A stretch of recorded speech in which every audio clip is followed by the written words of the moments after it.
we have a very special guest today. We have Dr. Kate Green, who is joining us from Florida.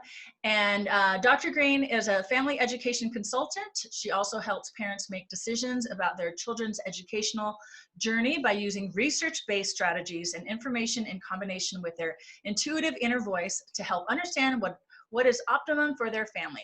She's guided education decision-making and learning for 3 decades now, working in the early childhood, elementary and adolescent age groups to mentoring hundreds of adults working through their doctoral degrees. She's a university professor and has been a dean, assisted in founding 2 international universities, and has published widely in both the academic and popular press. She has 5 very successful, alternatively educated young adult or teen children, I love that, of her own, and loves to help other families make decisions that enable their children to joyfully excel.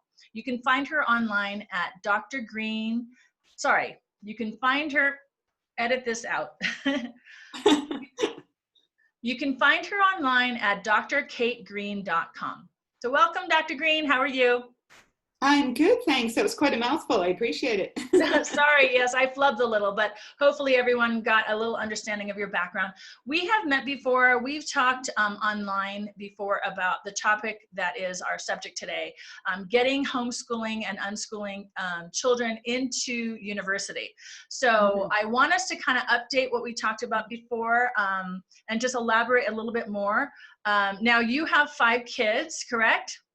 I do, yes. Okay, great. And they call them kids because, you know, 2 of them are 6'4", so. Okay, well, some of them are now adults, and yes.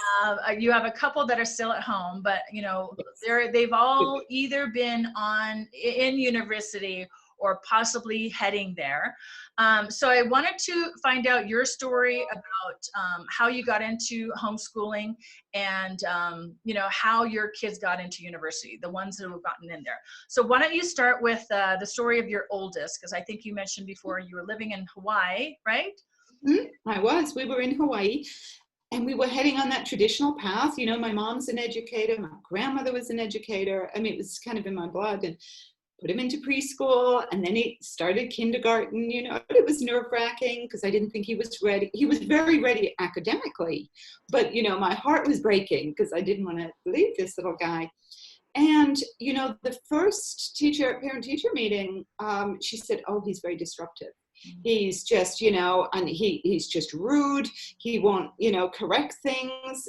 And he was doing things like, you know, she would say, "Color the triangle purple." And I said, "You do know, and I told you at the beginning of the year, you can read it about the 3rd grade level." And he does math at, you know, about that level as well. I said, "Can you just give him a book?" And she said, "Oh, we don't do reading until the spring."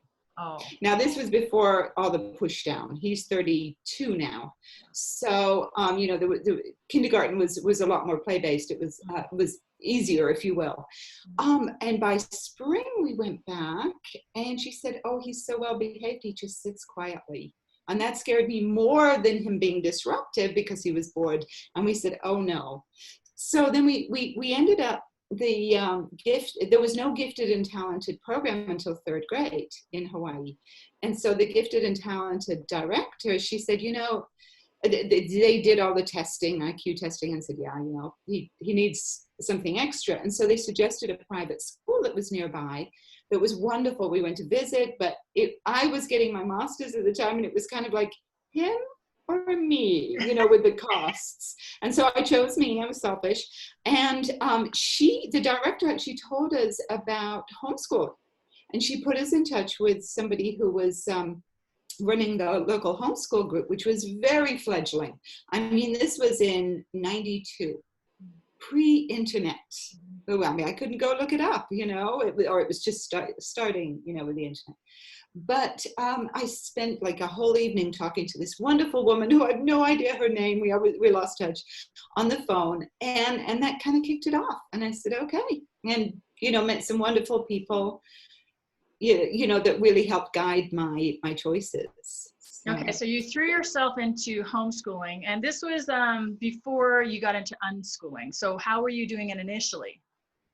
Well, because as I say, I had my mom and she, telling me, giving me ideas and things, and from my grandmother, and unit studies were really big, very focused then. It was popular, on this one area, and you integrate maths into it and science and reading and everything, which I still think is a great way to learn. So we were doing those, and I bought those teacher created materials, have books, that are these thematic units, and we were doing all kinds of fun stuff. I mean, that was nice, but gradually it wore off. I had probably he was 6 then, and almost 4, 6 and 4-year-old, and then a baby, and it just kind of got too heavy. We lasted about a year, but I started to realize that I knew more about things like the coral reef than, and I was retaining it and going, isn't this amazing? And the kids were like, yeah, we've done that. We're a little bored. Or not bored, but over it. They didn't want to fill out the worksheets or do the word searches. Even though it was creative and play, it was still, parent directed, teacher directed. And I didn't want to do that. So how did you get into unschooling? How did you hear about it? What happened there?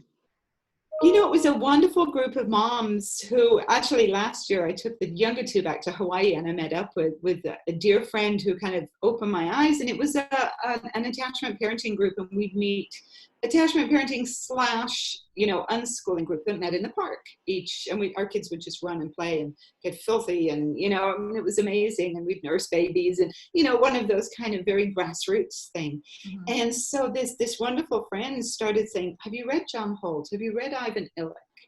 And giving me these books. I mean, I was at the same time I was in a master's program for ed leadership. So I was reading this totally different line of educational materials and finding that, oh my gosh, I'm really much more on the John Holt side of things. And I started, getting Growing Without Schooling. It was an amazing magazine that we got. It was still the old paper copy, and you can still get copies of it now, reprints. So, but it's kind of fun to look back at those early days, because it was totally grassroots and word of mouth, and it was hard to find connection. Yeah, and so you were getting all these various degrees. I think you mentioned that you would have a baby, get a degree, baby, get a degree.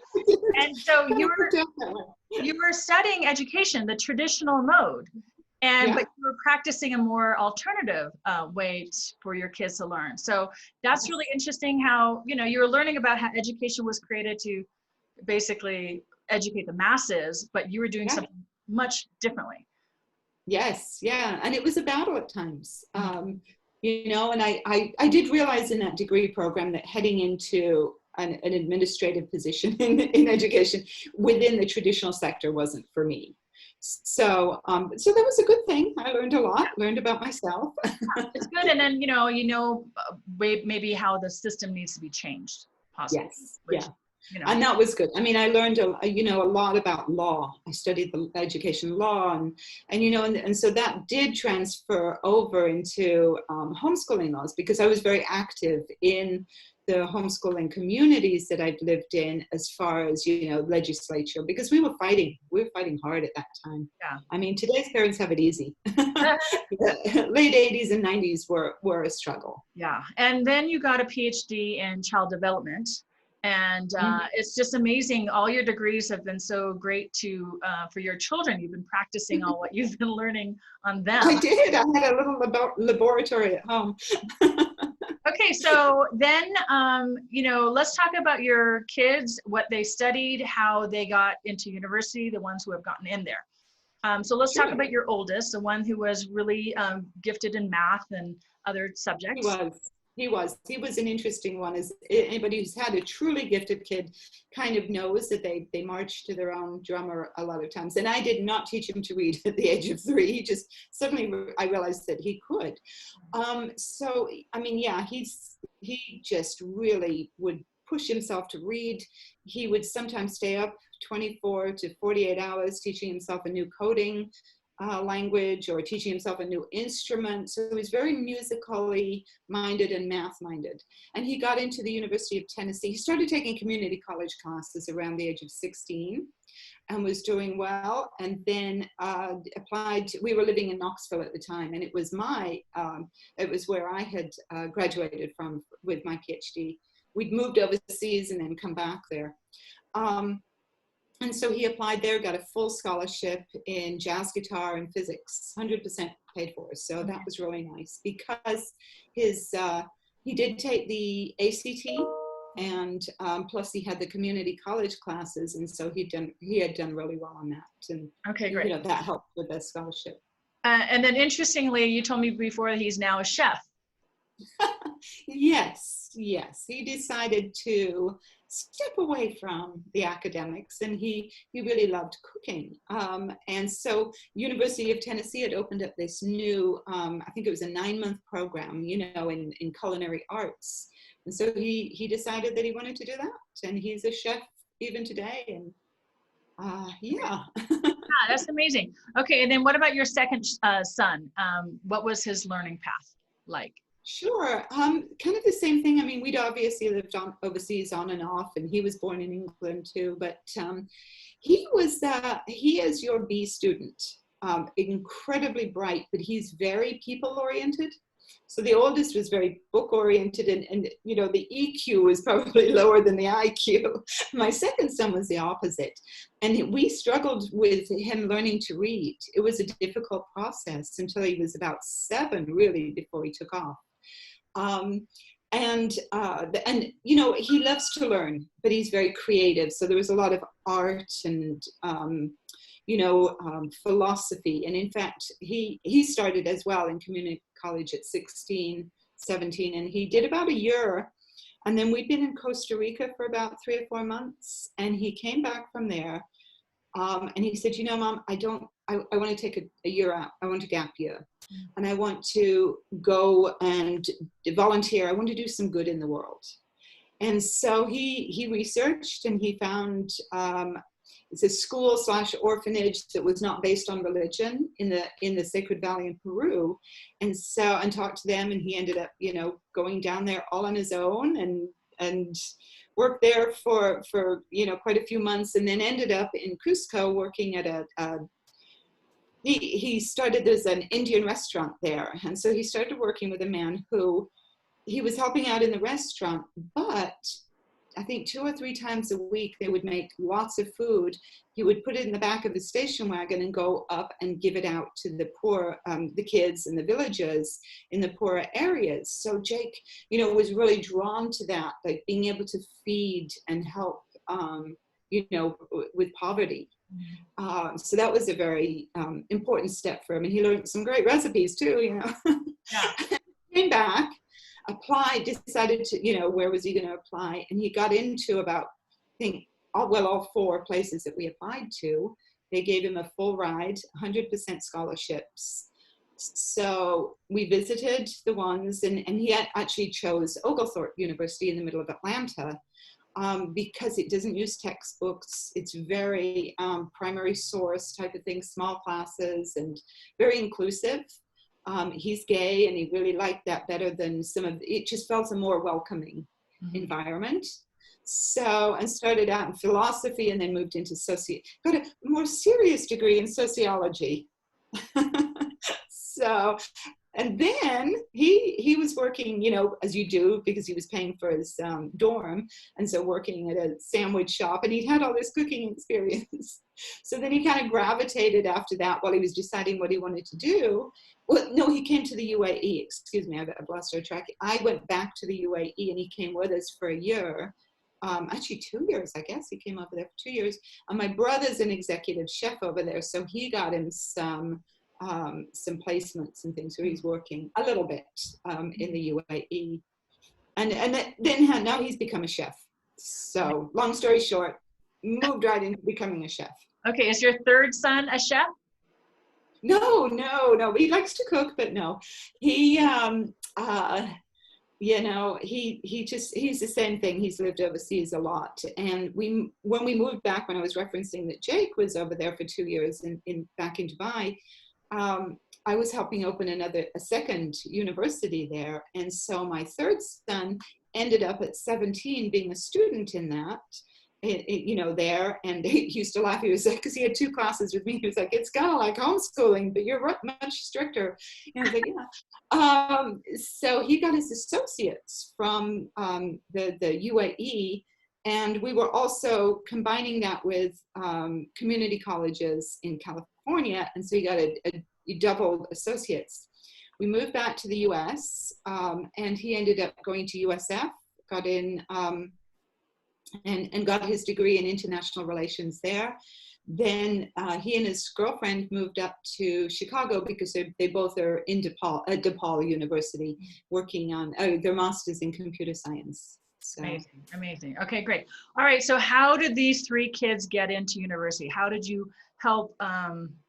Because they didn't have typical transcripts from the school. No. I did it myself. It was DIY, and I researched, I kind of got to see what a transcript looked like, and I made a template, and I just started plugging in things that they had been doing. They'd done a year of this, and I could justify, and I would put down kind of what books they read, or, if it was a textbook type of thing, or if they'd taken a class. Some of them took summer classes. Like the third son, we were living near the University of Tennessee, and they have a great summer enrichment program. And he took forensic psychology because it's related to the body form people were doing it. So very cool stuff, that I was able to put down. But yes, I created it myself, created their diplomas, and everything was fine. They got in, they were accepted. I mean, those transcripts were just fine. Okay, well, tell us a little bit more specifically how you created the transcripts. You were living in Florida at the time? Did it depend on where they were living, or, because every state is different, every country is different? They are. I think we were, I think all 3 of them were out of Tennessee, just by nature of moving and coming back. And yes, you have to, so what you need to do is research your state requirements. That's your starting point. And it's, anyway, they look at it per credit hour. So like a full year is, or excuse me, a credit, I'm used to university stuff and we talk credit hours, but a credit is usually like, the whole junior year or the whole 10th grade year. That would be 1 credit. If you take, let's say English both terms, that would be 1 credit. Obviously, if it's a 1-term class, it's a half a credit in it. So you need to look up and see, the standard is often 4 credits in math, 4 credits in English, that, or maybe 3 in science, social sciences, history, and they'll build this up. So there's slight differences. Some states will have technology as one of their credits. Others may have the creative arts in there, or foreign language. So make sure that you know what you're, and they're very easy to find. In fact, on my, I have a course on my website, but there's a link there that you can just go and see all the state requirements, all 50 states. But as I say, these are easy to find. You find that. The second part of that you might want to tweak it is if your youth wants to go to an institution outside of your home state. Look at what those requirements are. Just go right to that institution, and that each university will tell you what they require, and then see if there's a way to match that. To really address it, so that if that is the school you want to go to, you don't have to take makeup classes or anything like that to be or in preliminary admit type of thing. All right, Kate, what about instead of doing all this work for putting together a transcript, what about getting a GED? That's, I hear that battered around every now and again, and people think that's a really good way to do it. I would implore people not to do it. The GED has a very negative, or people have a very negative view of this, whether that's in corporations or in higher ed. Certainly in higher ed. If this is your goal, do not do the GED. It just really isn't. It's seen as the dropouts, and it's not seen as something that is rigorous. And that's sad. It shouldn't be, but I'm just, I know it from the other side, and that's just kind of seen badly. For instance, if you want to join the military, they each have certain quotas for numbers of homeschoolers they can take and numbers of GED people they can take in. And it's pretty low on the numbers of the GED. So if you have that, you would go into that smaller group and possibly, it wouldn't open up as many jobs, or it could. Right. I mean, I know that's the military. I just wanted to use that as an example. Yeah. No, I've heard that as well. So I wanted you to clarify that. Also, I think it's great that you were able to create your own transcripts, but what about umbrella schools? Because I know that's another option. People can pay an umbrella school to basically take the homeschool or unschool learning and put it on their transcripts. And that is not legal in every country around the world. But this is especially helpful, I think, for people outside the US or Canada or Australia or the UK, the countries where homeschooling is not entirely legal, or it's in a gray area. What do you think about these umbrella schools? Oh, I think especially in situations like that, it can be really good. If you're going the traditional US type of path that I've been explaining, you don't need it unless you're just totally overwhelmed, but if you do want to go to some of the European institutions, or Asia's a bit trickier, it's harder. Yes, those can be really helpful. So for instance, I mentioned that I was helping open up a new university just a few years ago in the Middle East. The Middle East, most of the countries in the Gulf will not accept any online learning and or homeschooling. It's really hard because you have to have an official certified transcript to give to the Ministry of Education, and that's the university. So I had to figure out, I ended up with 3 homeschooling kids.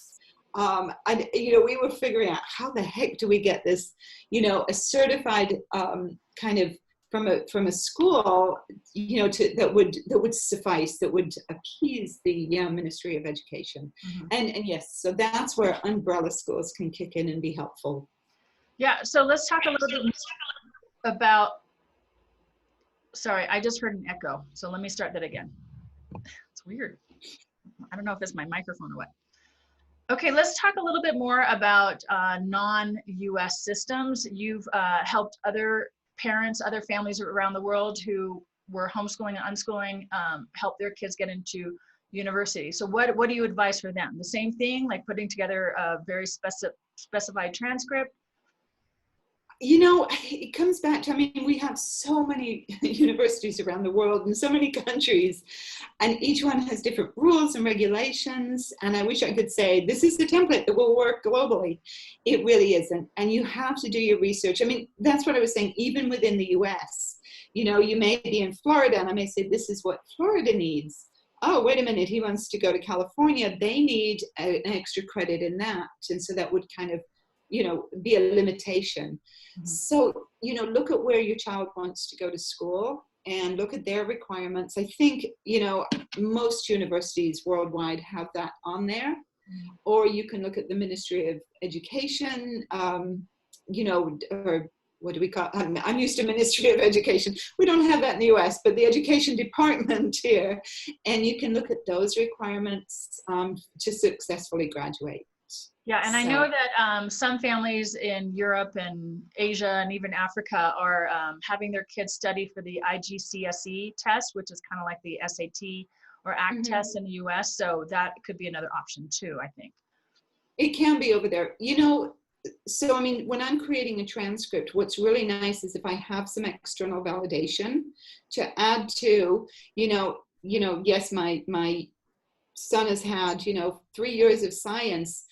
But, when I can show that ACT test, or I can show a community college class, I can put down something that has been externally evaluated.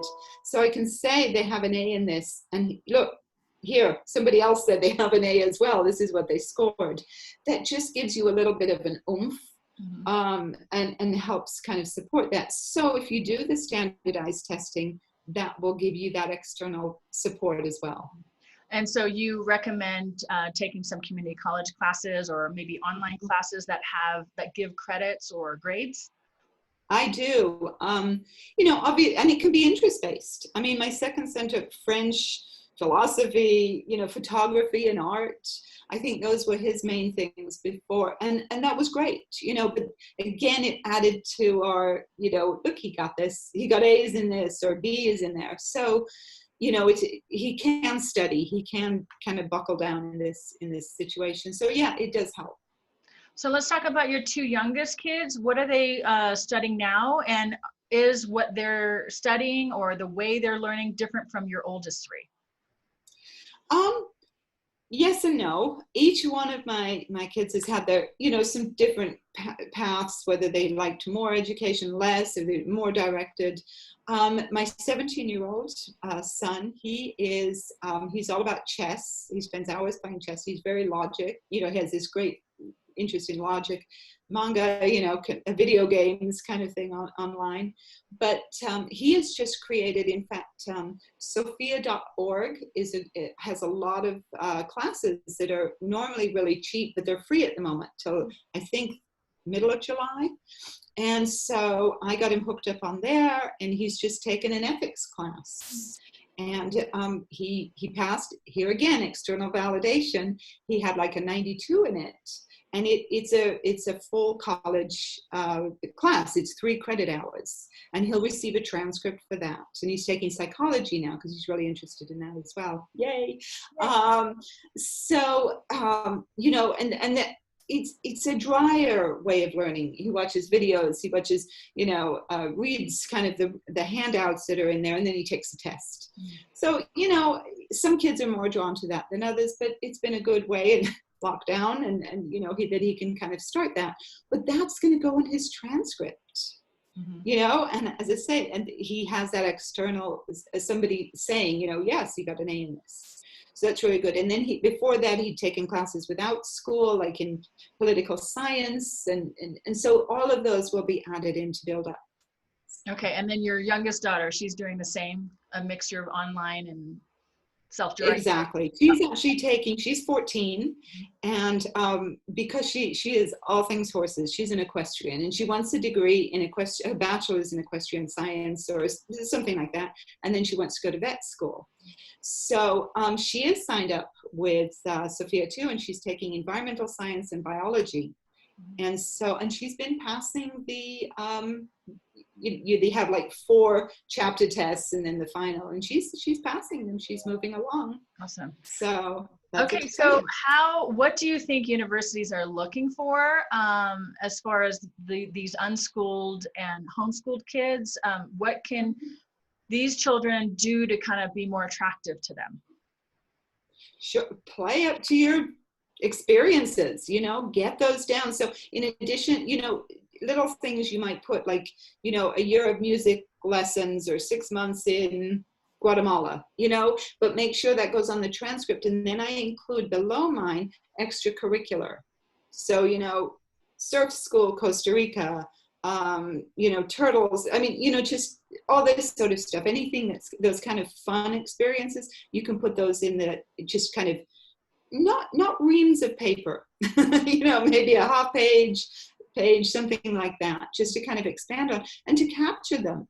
And then if they have to do any college essays, have them write about that, and have them write about, if it fits, obviously, how that kind of changed them. So for instance, Jake, my second son, when he'd been, he'd taken that year off and, working in an orphanage and working with food, he wrote about that, I think one of his essays was creating a life, and that was for Oglethorpe, and they loved it because they were like, oh my gosh, this is a student who has had all of these interesting experiences, but was directed enough to head to Peru on his own for a year, to help others. We want him.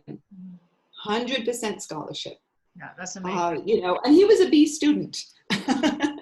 As I say, I'm just kind of putting that out there, and his ACT scores were, a B student. Yeah. So. Yeah. Okay, so, with the COVID situation, there's a lot of families who are new to homeschooling and unschooling, and I think a lot of them are afraid of it because they think, well, how is my kid going to get into university? So, I mean, you're explaining it now how to do it.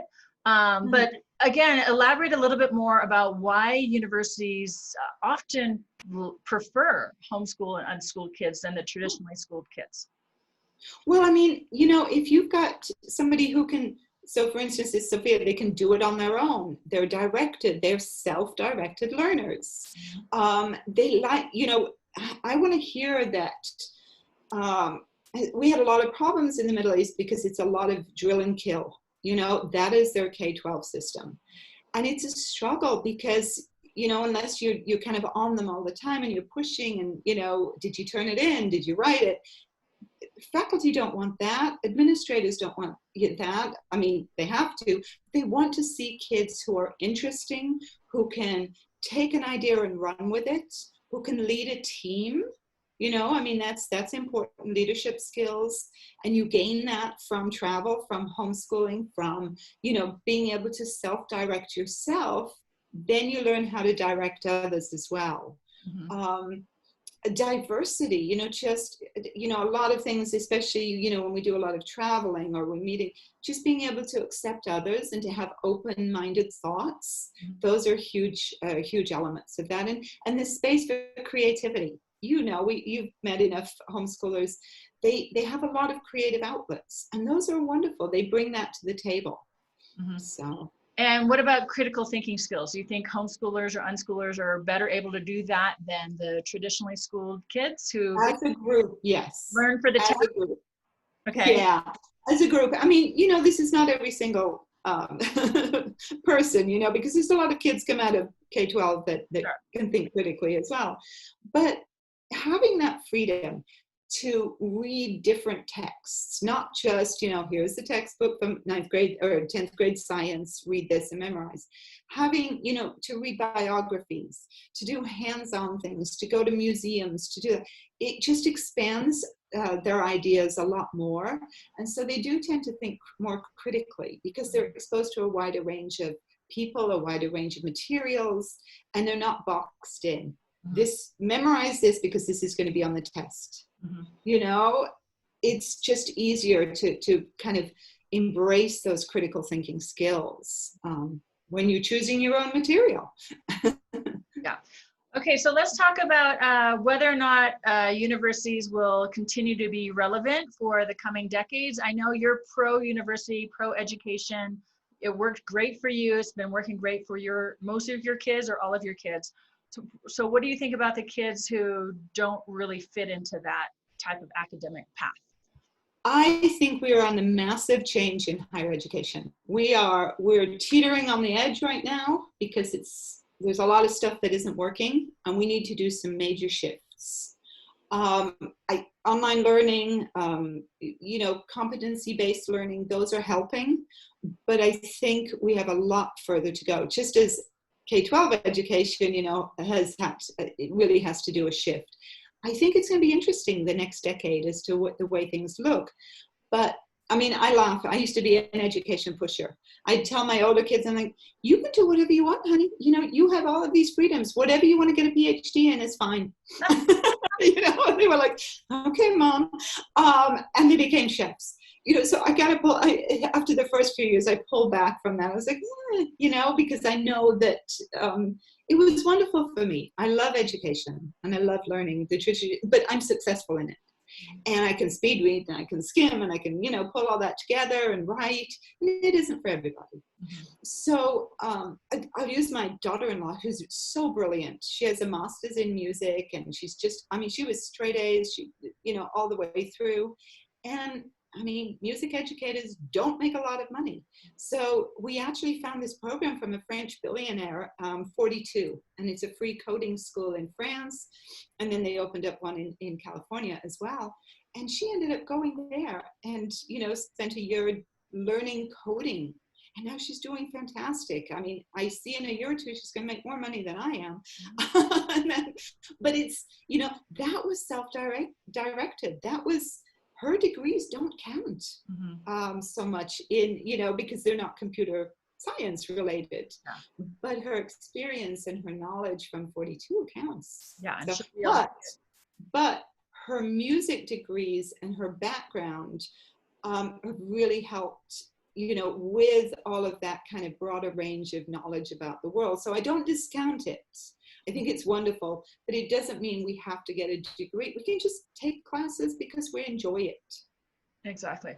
Okay, so what do you think about the families who already have teenagers? They've already gone through the public or private school system. Maybe they're a year or two away from graduating, and they're thinking, "Well, it's too late for us to homeschool or unschool now because we're on this track and we're trying to get to university." What, is it too late for them to pull out to do it this way, and can they still be successful? They can, they can. I'll use my siblings who are a bit younger than me. They, we pulled them out at 15 and 16 and to homeschool. I was already homeschooling my guys because it wasn't working out. They've done great. In fact, the one who dropped out at 15, she's a teacher now. So, and the other one is the one in Dubai who's an executive chef. You know, so he's doing fantastic. And he never finished his 2-year degree. He did get in and started, but he was like, nah, I want to go to, he ended up backpacking around Europe for a year, came back and said, I want to take the rest of my college money and go to the Cordon Bleu in Paris. And we're like, oh, should we? You know, because that was scary to put everything into that. My gosh, you know, he's very wealthy and very happy. Amazing. Wow. So, Thank you, Dr. Kate Green. You have given us so much great advice, and I really appreciate you kind of sharing your insights from raising your 5 kids to be, you know, successful self-directed learners and university graduates, or soon to be someday. So I really appreciate it. Thank you so much for sharing your knowledge and wisdom with us. Oh, always happy to. Thank you for having me.